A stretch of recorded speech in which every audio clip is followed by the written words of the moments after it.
Com. I'm Cheryl Hickey. Now enjoy the following uncut interview. So much to talk about. Let's start with man, I still have goosebumps from watching that film the other day, and the hair stinging up on the back of my neck. It does its job, doesn't it? The film, Wow. it's a scary movie. It really does. Yeah. Are you into scary? I am. I'm into scary and suspenseful, like this film is. I mean, I'm not a fan of gratuitous kind of gore and blood and all that kind of stuff, but yeah, this kind of more suspenseful horror movie I love. And it's those faces in the windows that scare and the sound leading up to it. I think that's... The sound design in the film is amazing, and is actually kind of one of it's obviously something that as you go in and watch a film you don't take into account, but actually it really makes a difference in the scares. Having seen the film a couple of times in less complete versions, where it is now is amazing. And the music as well, because the music always it doesn't do quite what you expect it to, and then it'll get you. Like but that's the whole film. You know, James Watkins, our director, paces the scares out beautifully, and he knows how to. You know, I don't want to say that. You know, James is a really great young filmmaker and is gonna do many things, I'm sure, not just horror, but he really does have a very good understanding of this genre, and you know, knows how to execute scares, knows how to... I mean, he fakes the audience out about 3 times before they get to anything really properly scary. So I think he just loves playing with an audience. No doubt about it. I'm ashamed to say I was doing some of this. Don't be ashamed. That's a lot of people's reactions. Because also people, I think, and I'm not sure if it's because of my association with the film, but they don't expect it to be as scary as it is. So when they go in there and it's genuinely very tense, we had a girl faint at the London premiere. You know, it is, because I think it's the feeling of kind of claustrophobia that's built up in that house as we're running around. Like it's a very intense environment. Let's rewind here. You were saying they don't expect to. You were saying they don't expect it to be as scary because you're associated with the film? I don't know why that would be, but I think possibly because they've heard me saying for 10 years about how dark the new Harry Potter movie is going to be, and they always were, and I was never lying, but this is so much darker than any of them, and bleaker, and sort of, you know, it's a much more adult film tonally. No doubt. So but I think maybe that's why people don't expect it to be as frightening as it is. And you brought me to my next question. How does it feel to have this film out there which has nothing to do with wizards or you riding naked on horses? Yes, it's lovely. It really is. I mean, it's fantastic. I feel very proud of the film. I think it's a really good, classy British horror movie of which we can all be very proud. And I'm just excited to see what people make of it now, and getting it out there. I think people seem really excited about it, so hopefully they'll all go and see it. I don't think anyone should be concerned about where you came from, what characters you played, because you're watching this film and you totally forget the other characters you have played in the past, and you're so focused on this gentleman and what he's going through. Fantastic. You don't even think about the past, your past. A lot of people have said that, and I'm sure there will be some people for whom that won't be their experience, and they will, you know, see me just as Harry. I'm sure that's going to be people's perception for a little while, but you know, certainly a lot of people are coming out saying, like, I didn't think of Harry once, and that's always very encouraging. Yeah, you did a great job. What do you say?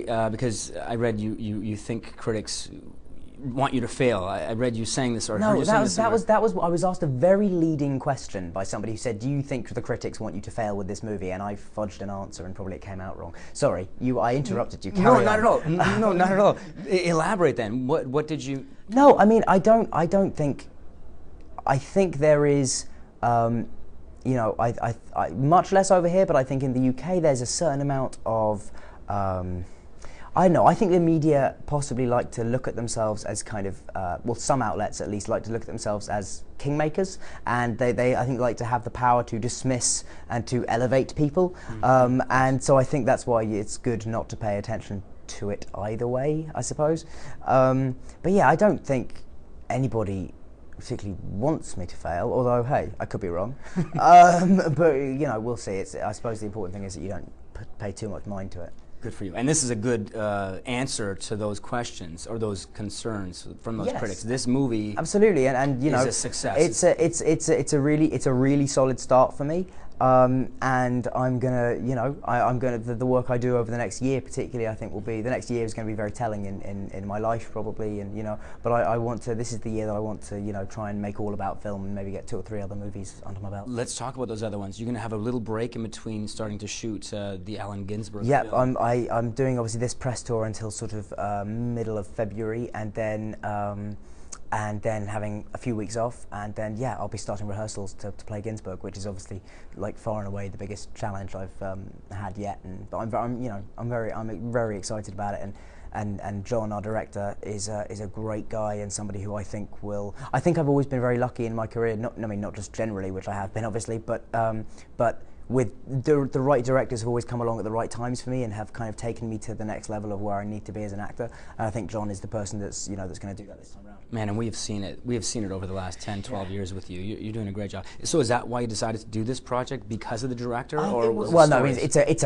It's a fantastic script, which John also co-wrote, it's a great script. It's a fantastic story that is known, but is not ever really focused on, and it's a really fascinating piece of social history, as well as just interesting about the beats and how they all started. But but John is one of the main incentives here. It's his first film, first feature film. I think he's going to do a fantastic job and going to be a name to look out for. So what will you do in the meantime, in those few weeks? You haven't had much time. I'm doing nothing really. I'm going around visiting friends because I was in New York for all of last year doing the show, so I really didn't see almost any of my friends from home. So I'll be going around visiting a lot of them. My girlfriend and I are going to a couple of just little cottages around the country and just sort of just relax. Yeah, chill. It'd be nice. 2 more quick questions. The whole Harry Potter up for 3 Oscars this year, but the fans were upset because none of the casts were up for Oscars. Right. I mean, I think I was personally a little upset. Not upset, but I would have loved for Alan Rickman to get a nomination. I think he was fantastic in the film.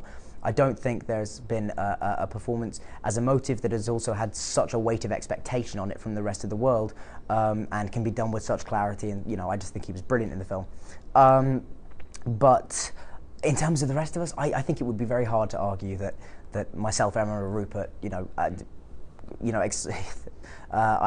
don't think any of us belong in the best actor category yet. That's the truth of it. We did a really good job, but I don't think that just because we reached the end of the series that the Academy is somehow obliged to give us some recognition. What is wonderful though is that I think the 3 categories that we're nominated in, we are at the very least worthy nominees and possibly winners. I mean, the fact that makeup and hair and makeup effects has been nominated is fantastic for me, particularly because 2 of the nominees are Amanda Knight, Lisa Tomlin, and Nick Dubman. And Amanda and Lisa were like 2 of my best friends particularly Amanda did all the 10 years. So I'm very excited for them. Fair enough. So you will watch then? Oh, I will, absolutely. Yeah. This last 10 minutes has felt like 1.5 minutes. It's so good to talk to you. We want to end with, how do you stay so grounded?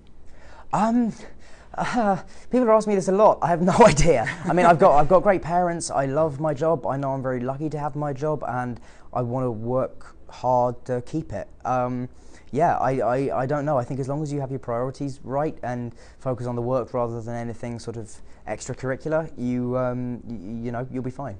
Awesome. Nice to talk to you. Thank you very much, man. Pleasure. Good to see you, Daniel. Good to see you too, Great sir. film. Thanks, man. I'm going to go see it again. Good, do. Your first time to Canada, Daniel? I know. It seems unbelievable, but this is actually my first time ever here. And my dad's been to Toronto many times, and he was an agent for the film festival, and was always telling me how great it is. But this is the first time I've actually been. So I guess we're always tracking you down in the UK. Well, yeah, you've always been kind enough to come to me, but we haven't got the big WB budget on this one, so we need to we've got to get around. So what do you think of our country? It's wonderful. I mean, I'd be lying to you if I said I had more exposure to the country than just a lot of TV studios and hotel rooms. But in terms of the people, which are always a great indicator for the country, it's been wonderful.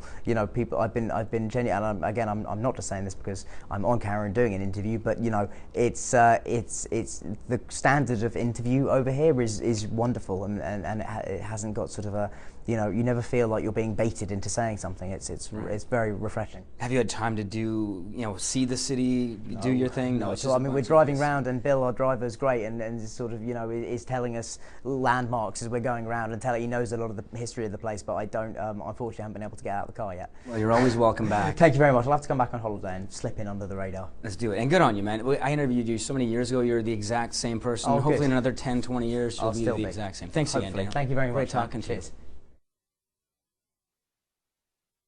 Wonderful stuff, DNA.